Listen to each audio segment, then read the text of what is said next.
Sometimes otherworldly beings find interesting ways to contact you. They may use a Ouija board, come to you in your dreams, or sometimes speak through another person. They each have their own style and preferences that are unique to them. The one who contacted Jack spoke to him through his computer, or you could say the communication was through screen text. The first time it happened, Jack was sitting at his computer playing solitaire. The flashing red light on the router indicated that his internet connection was down again. This happened at least once a week, and Jack was getting used to the unstable internet connection. While he was shuffling his cards, the game turned into a solid black screen and red text appeared on it. "Hey Jack, I need a favor from you. You're a very special person, and I know you'll help me. I can't ask this of just anyone. I really need your help." Jack paused for a second. The router's indicator light was still flashing red. Is this some kind of joke? He couldn't help but wonder. A few moments later, the message continued. "Yes, Jack, I know this is weird for you, but I don't want you to worry. It's just a small, light favor I need. I'll make sure you're rewarded." Now almost panicked, Jack reached up and pulled the internet cable from the wall. "It's still here, Jack. I don't want to waste any more of your time, so I'll get right to what I need. Tomorrow, when you go to work, I need you to move the large indoor plant that's next to the elevator on the first floor. All you have to do is move it 3 inches away from the wall. If you do that at 8:17 a.m., no one else will be in the neighborhood." Jack sat there without answering, still trying to figure out what was going on. Then he continued, "Look, Jack, I'm asking you because I know you'll do it. You won't let me down. You're special. We'll talk tomorrow." Jack unplugged the power cord and the computer went out. Did that really just happen? He thought. Still shaking from the experience, he took a warm shower and got ready for bed, convincing himself that he'd either had some crazy dream or it was just an elaborate prank. But who could have played such a joke on him? After all, he had neither friends nor enemies. Waking up the next morning, he felt awake. Work started at 8:30 a.m., and Jack was never late. He pulled into the parking lot at 8:10 a.m. Normally, he just pulled in, but the message said he had to move the plant at 8:17 a.m. Was he really going to do that? Overnight, Jack's fear turned to curiosity. Let's assume that if he moved the plant, he wouldn't be doing anything wrong or illegal, right? In Jack's mind, the most sensible course of action was to move the plant. He would do it, nothing would happen, and he could put this whole crazy business behind him. A minute before 8:17, Jack got out of the car and headed towards the building. He entered the lobby at exactly the appointed time. The message was right. There was no one else around. That's odd, Jack thought to himself. Usually the building was crowded at this time in the morning, but the temporary lull had been accurately predicted. Great, let's see what happens next, Jack muttered to himself. He walked over to a large potted plant set up between the 2 elevators in the lobby of the 10-story building. The plant looked like a fake, a piece of jewelry that people walked past every day without noticing it. It was heavier than Jack had anticipated. Using force, he pulled the plant out 3 inches. He stepped back and looked at the plant, then looked around the lobby. People were already gathering behind him, and the lobby was beginning to fill up again. No one seemed to notice that the plant was in a slightly different place. Nothing seemed to have changed. Jack skipped the next elevator and waited for something, but nothing was happening. Finally, Jack entered the elevator and made it to his cubicle on the 7th floor, on time as always. If you asked Jack's coworkers to describe him, you'd hear words like polite, quiet, respectful, and competent. And while all of those words were accurate, they didn't give a glimpse of the truth, that Jack really didn't like most people. That didn't mean he disliked them, just that he had very little interest in getting to know them better or becoming their friend, except for one. Allie, the girl sitting 2 booths away from him, was the one person he wanted to know more about. With her wide smile, blonde hair, and beautiful figure, Jack was very interested in learning all about her. Even though he hadn't been successful with women in the past, he was pretty good at getting to know her. Every morning when he passed her stall, he stopped to chat. At first, the conversation would last 1 minute, then 2 minutes, then several minutes. Jack was surprised that she seemed to like him. That morning, their daily conversation lasted only a couple minutes. As they exchanged morning greetings and talked about Allie's stormy night, the elevator doors behind them swung open. James Bentley, Jack and Allie's boss, stepped out of it. James' loud displeasure could be heard throughout the office. "My bloody leg." "What's wrong, James?" Inarticulate questions followed. "It's that damned plant that's standing in the hallway. I ran over it and sprained my ankle." "James, you can barely walk. You need to go to the hospital," Allie replied worriedly. "I can't right now. I have meetings all day, too important to cancel. I'll have to be patient."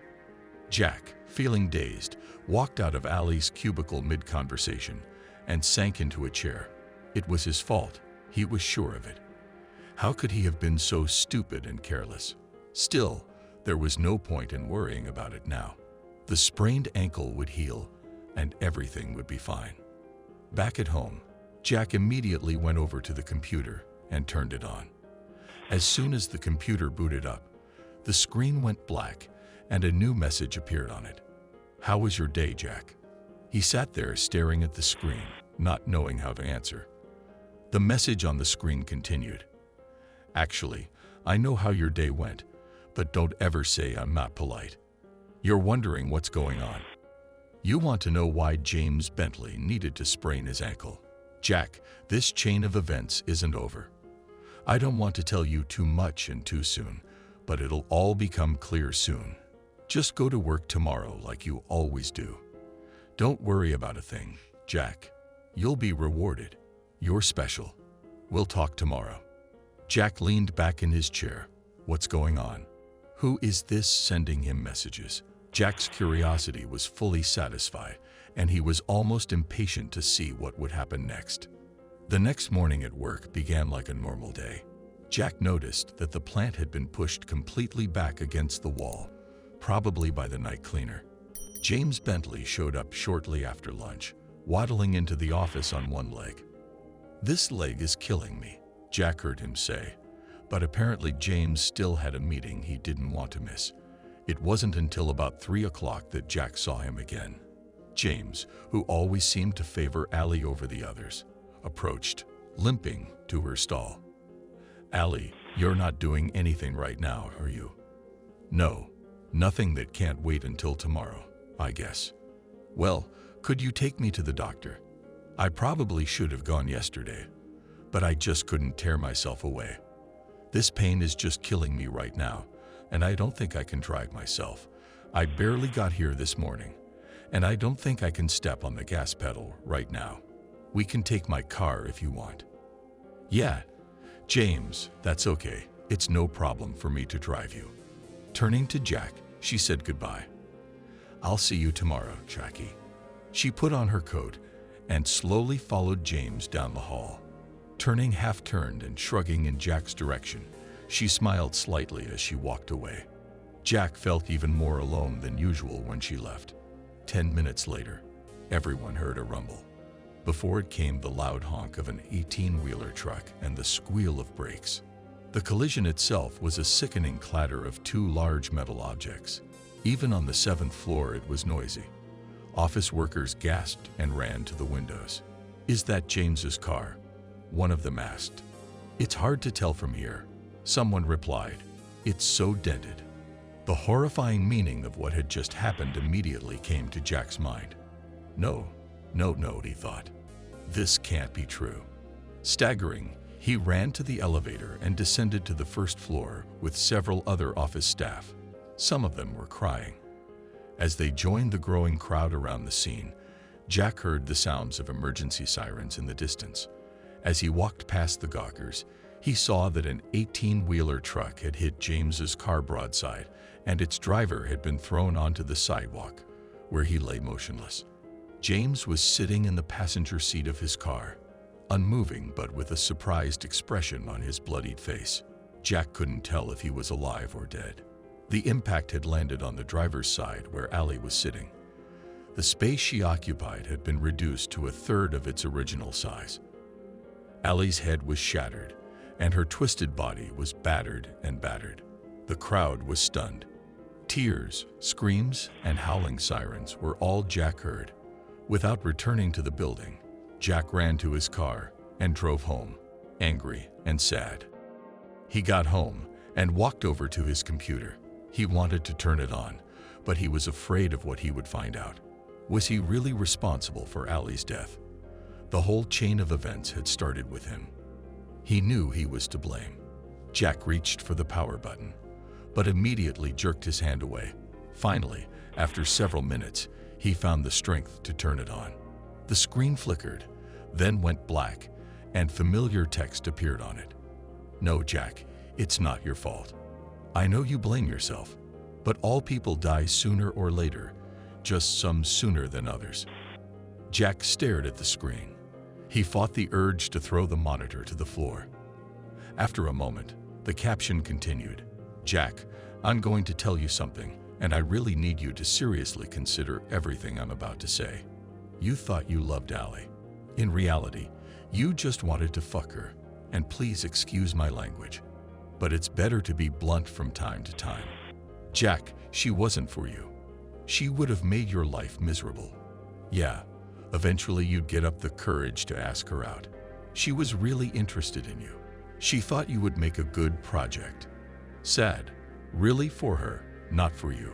I want you to remember everything she told you. Why did her last boyfriend break up with her? Because she cheated on him," Jack muttered under his breath. "Because she cheated on him, Jack. The same thing she'd do to you. She'd make you happy for about 2 months, and then miserable for the next 4 years, sneaking around, laughing at you behind your back, spending all your money.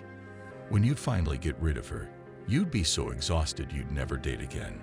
It's true, Jack. I see all the future possibilities, the ones that will come true and the ones that won't. You saw her for what she really is, Jack, but you let your attraction to her blind you. Together, you and I made sure you avoided that path. And one more thing, Jack. This isn't over. That's not all. No, fuck you. You killed her," screamed Jack and threw the monitor off the table. It fell to the floor and went out. Jack hardly slept that night, and the next day he wasn't sure he wanted to go to work. But the last words spoken to him piqued his curiosity and his anger subsided a little. There was no work in the office that day. The company had invited counselors in. People were sharing their thoughts, crying, hugging. James had indeed survived the accident, but was in a coma. Doctors thought he might regain consciousness in time, but no one was sure. Late that night, Diego Salbarra, the head of the department, approached Jack. Diego was forthright and frank, and he suggested that Jack take James' place. Technically, it would be a temporary promotion, but James wasn't going back anytime soon. Diego promised him that the promotion would be permanent once enough time had passed. "Let's keep it quiet for now," Diego told him. "I know it may seem fast, but the Lancaster project James has been working on can't be stopped. He's too important to the company. I need someone in charge right now. This can't wait." Stunned, Jack agreed to the promotion. He left work with a strange mixture of feelings, not knowing what to feel. On the way home, he stopped at an electronics store and bought a new monitor. He got home and turned on the computer. The screen showed up again. "Jack, I want to be the first to congratulate you. I'm proud of what you've accomplished." Jack stared at the screen. "Jack, I must apologize to you for not introducing myself until now. My name is Seer. As I told you before, I see what will be and I see what can be. It's a very powerful gift that I possess. But you know what, Jack? For all my power, I still can't do anything corporeal. I can predict, I can see, and if I put enough effort into it, I can communicate. But I don't have a body. It was taken from me a long time ago. That's why I need you, Jack. I'm something of an artist, a master manipulator of people. You'll be my brush and my canvas. I want you to work with me, Jack. It's very simple. Do simple tasks for me from time to time. Jack was getting more and more curious. Before you give me an answer, I want you to know a few things. First, I will never lie to you. Second, I will never ask you to do something that is wrong or illegal in and of itself. Yes, bad things will happen as a result, and sometimes people will die. But they're going to die eventually anyway, right, Jack? And the bad things will always be balanced out by something good that happens to you. Jack cringed at the last thought, but resisted the urge to turn off the computer. The seer was right. Everyone would die eventually, so why not make something good out of it? How about never lying to him? If he had known then that Ali was going to die, he would never have gone for that favor. But upon reflection, he realized that the seer hadn't lied to him, only withheld information. Still, Jack questioned whether the seer could be trusted. Work with me, Jack. Together we will do incredible things. I'm just asking you to perform small tasks from time to time. But these small tasks will have big consequences. They will be beautiful, Jack, and they will always end with a reward for you. That's the beauty of my art. One task begets something bad and something good. One last thing, Jack. I can see that you have a problem with this. If I stop talking to you right now, it would take you about 2 weeks to decide to join me. But you know what, Jack? You're gonna join me. That's right. You're gonna say yes. So instead of waiting, why don't you say yes to me right now? Let's get started, Jack. And when this is over, you'll thank me. I promise you. Jack pondered the seer's words. His initial feeling of rebellion was slowly fading. He paused, and then for the first time put his fingers on the keyboard and answered the seer directly. What do you want me to do next? Years passed. Jack fulfilled every request of the seer, and as the seer promised, each time Jack was rewarded for his actions. The reward was often unexpected and interesting. One of the most memorable incidents happened to Jack about 2 years after he first agreed to help the seer. Jack, I need you to go downtown tomorrow, the seer asked. Go into Garman's liquor store at 12:37 sharp. A man will ask you a question. The answer you give him will be 27. As always, the seer's instructions were simple and direct, yet mysterious. The next day, as instructed, Jack entered the store. In front of him, a heavy-set construction worker sat behind the counter and filled out a lottery slip. Let's see, said the construction worker. My birth date is the 15th. My wife's birthday is the 24th. My children's ages are 2, 10, and 13. The man scratched his head, looked around and stopped at Jack. Hey, buddy, I need another number. You got one of those. Jack smiled. 27. Really? I was thinking of playing 35. But you know what? I like your face. Let's play 27. With those words, the man filled out his form and paid for his lottery ticket. See you later, buddy, he said cheerfully and patted Jack on the shoulder as he headed for the exit. Jack tried not to think about what would happen to this man anymore. Let things take their course, Jack. You'll never guess how it ends, so just let yourself be surprised, the seer advised him. Still, it was impossible not to think about such things from time to time. He realized that given the way the seer worked, it was out of the question for him to actually help this man. But giving him a losing lottery number, that was too easy for the seer, and he couldn't imagine actually giving him the winning number. That's how surprised Jack was when he ran into the same man again 2 weeks later, this time at the grocery store. Hey buddy, it's you. I remember you. Check it out, I won. Indeed, the man looked like $1 million, dressed in new clothes, with a new gold watch and a wide, goofy smile. He approached Jack. I didn't think I'd ever see you again, but I'm glad you're here. Without you, I never would have won. Hey, let me buy those groceries for you. No, wait, that's not enough for you. You're my good luck charm. You should always treat people right. That's what my mom says.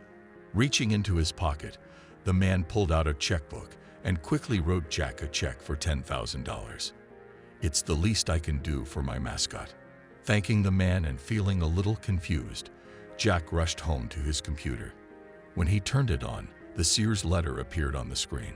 "So Jack, how does it feel to be $10,000 richer?" "It feels good. But I can't help but wonder. We've never helped anyone before. Why are we starting now?" Jack asked the question with a tinge of guilt. He never liked to admit that his actions hurt people, but in this case, curiosity overrode any underlying guilt. "Oh, Jack, we haven't helped anyone. Yes, this man is happy now, but in 2 years he'll lose every last penny. You saw for yourself, he's just giving the money away. Old friends, lost relatives, they'll all come begging for money. And there will also be some very bad investments. The stress of losing everything will cause his wife to leave him. She will take the children too. He will be left alone and penniless, a broke man who would have been much better off if he had never won. You needn't be upset, Jack. It's the man's own stupidity and greed that will do that to him." Jack felt some regret, but the seer's rationalization and focus on his own reward always eventually calmed him down. Over the years, no two assignments had been the same. Sometimes, the consequences of his actions were direct and easily noticeable, and sometimes they set off a chain reaction so complex that he simply couldn't keep track of it.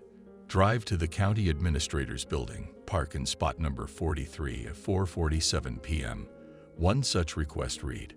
Jack did so, and 2 months later he met Donna, whom he fell in love with and eventually married. He wouldn't have even known the two events were connected if he hadn't asked the seer about it. "Jack, when you parked in that spot, you made the person who was supposed to park their park somewhere else, but she hit the car next to her. She barely got scratched, but she still called her insurance agent, which made him late to the office. He missed his train home, and while he was waiting for the late train, he was robbed and stabbed, a stabbing from which he will never fully recover. The robbers took his credit cards and used them. And Jack, I could go on, but there are 23 other people involved. Sometimes these services are very complicated, but let's just say that your actions put Donna in the very place where you met her." Jack's relationship with the seer was developing. Although the seer remained largely mysterious, over time he divulged enough information to give Jack a general idea of the seer's history. From historical references, Jack knew that the seer was thousands of years old. In his lifetime, the seer was a powerful soothsayer and artist who predicted future events through paintings. A foolish king who misinterpreted the seer's prediction and lost a battle as a result, ordered the seer's execution. Unencumbered by physical senses and existing in a lonely void, the seer's abilities expanded exponentially. Having finally learned to communicate with the living, the seer began to reach out to those who could respond, including Jack. And of course, the seer knew everything about Jack. All in all, it was the kind of friendship you can only make with a dead person. And Jack was grateful to the seer too. He had a good job, a nice house, a beautiful wife, and people respected him. He was happy, something he had never felt before the seer had contacted him. In all, 12 years had passed, 12 good years for Jack. Assignment after assignment, usually about one a month, had been completed. And now Jack, sitting in the study of his large rural home, received a message from the seer again. "Hey Jack, I have a favor to ask of you. It's the easiest one. You don't even have to get up. Call Riago's Pizza in exactly 2 minutes. Let the phone ring 3 times, and then you can hang up." Jack smiled, pleasant and easy. He no longer thought about how these assignments would be accomplished. He trusted the seer and just did what he was told. Jack called exactly 2 minutes later. 30 minutes later, the silence in the house was broken by the doorbell. That's odd, Jack thought to himself. Neither he nor Donna were expecting anyone. Jack looked out the peephole and saw the pizza man. His cap read, "Riago's Pizza." Jack opened the door. "Here's your pizza," the boy said, holding it out to Jack. "But I didn't order this," objected Jack. "Look, I don't care if you ordered it or not. Mr. Rago told me to take it here, so I'm doing it. The delivery boy objected, looking increasingly annoyed, and spat into the bushes. Jack looked at the boy standing in front of him.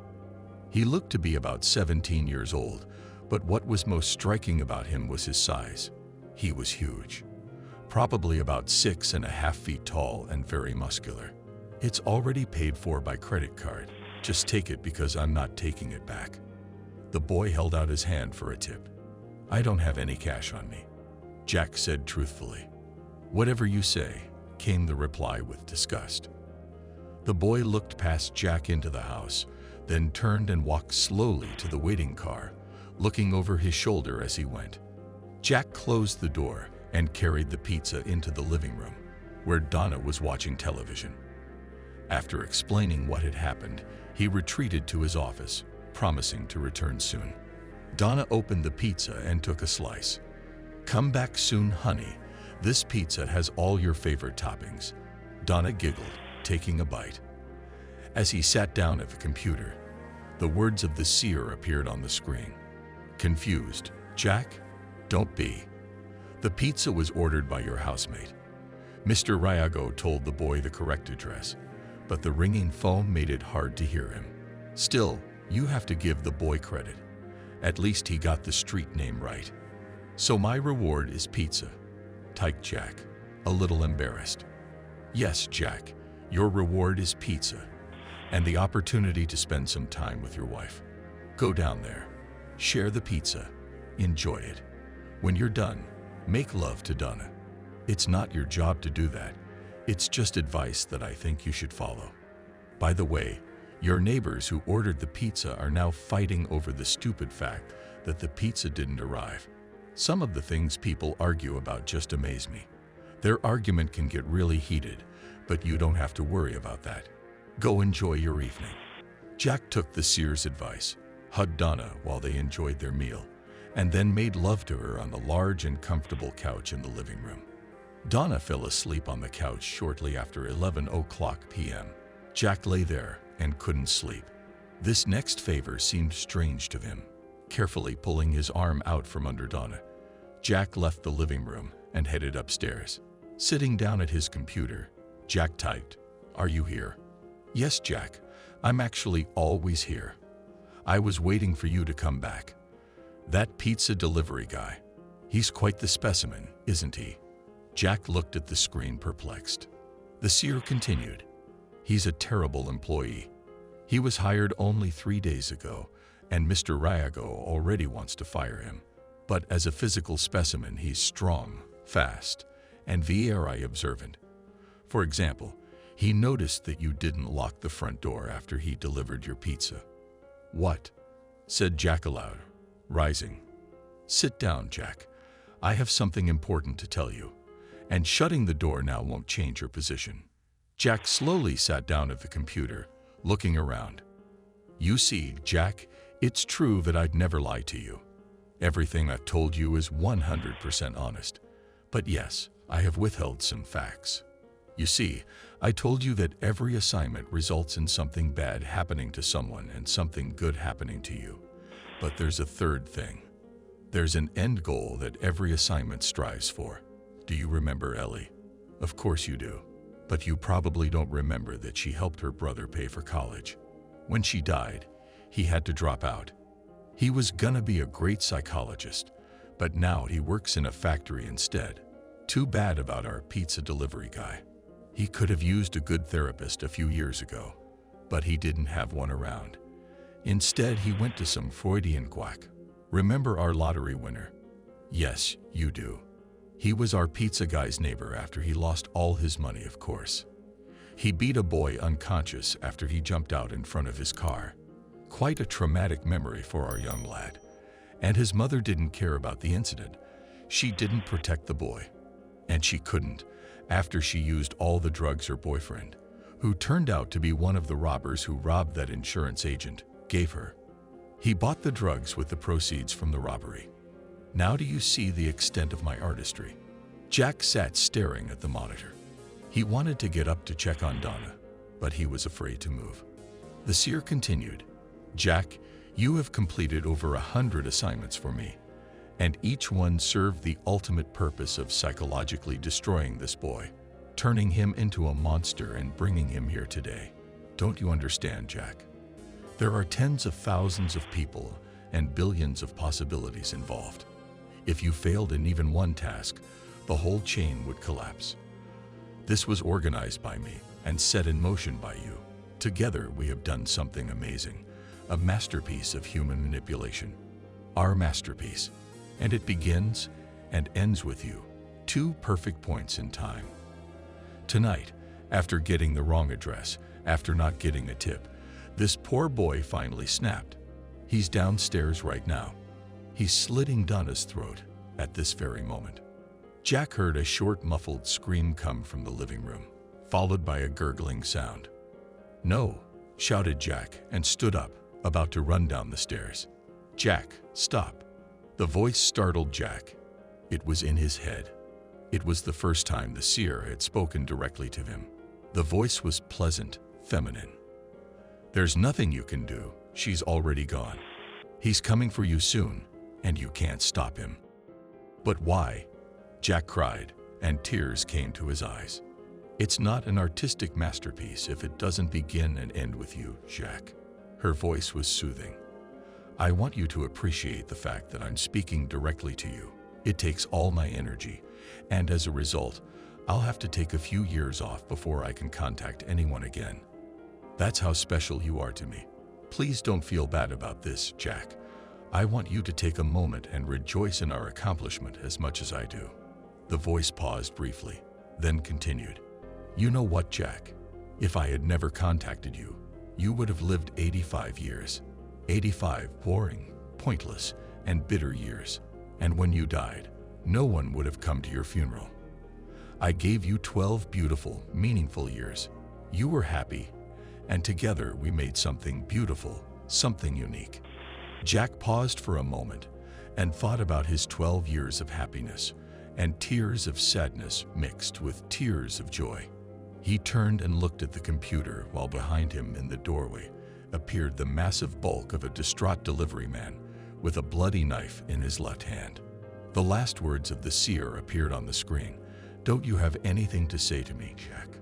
Jack wiped away his tears and absorbed everything the seer had just told him. As the Hulk began to approach him, Jack mumbled his last words. "Thank you.